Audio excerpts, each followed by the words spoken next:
आमच्या मठात आमच्यासारखा मान मिळणार आहे।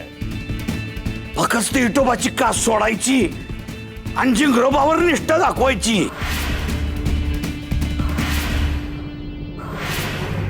एकदा का जिंगरोबावर तुझी निष्ठा झाली ना की मग इथं या आसनावर बसशील सखू, तू या आसनावर।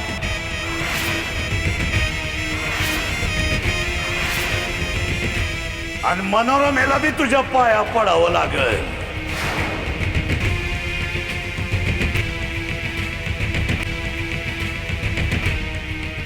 लागेल मनोरमेला बी सखूच्या पाया पडावं लागेल।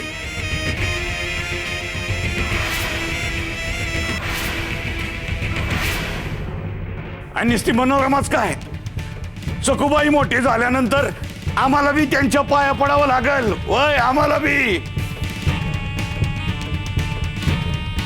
पण त्यासाठी विठोबाला इसर आणि झिंगरोबाला जवळ कर, त्याच्या पाया पड सखू, नाही तर अनर्थ होईल, जिंगरोबाचा कोप होईल, अख्खं गावाचा नाश होईल, सत्यानाश करून टाकल जिंगरोबा।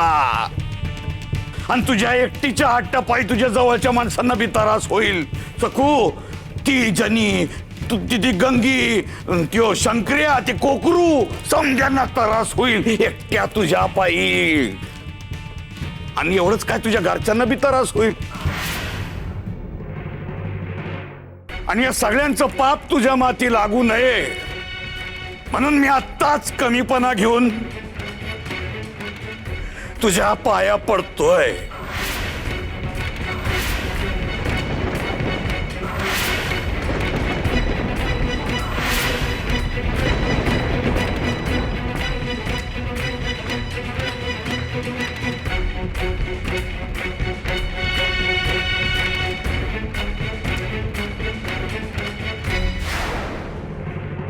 बाबाजी, माझ्या पाया पडण्यापेक्षा माझ्या विठुरायाला शरण जा।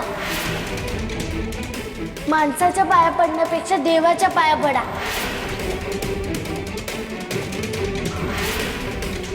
मग तुमचा सगळा अहंकार गळून पडेल। गप्पा बस, तुझी बाबाजींसमोर बोलायची लायकी तरी आहे का? मी चुकले असं मला वाटत नाही। आणि कोणताही देव जर तो खरंच देव असेल ना, तर एकाच्या चुकीपायी तो दुसऱ्यांना शिक्षा देत नाही। मी चुकले की नाही चुकले ते माझा विठुराया ठरवेल।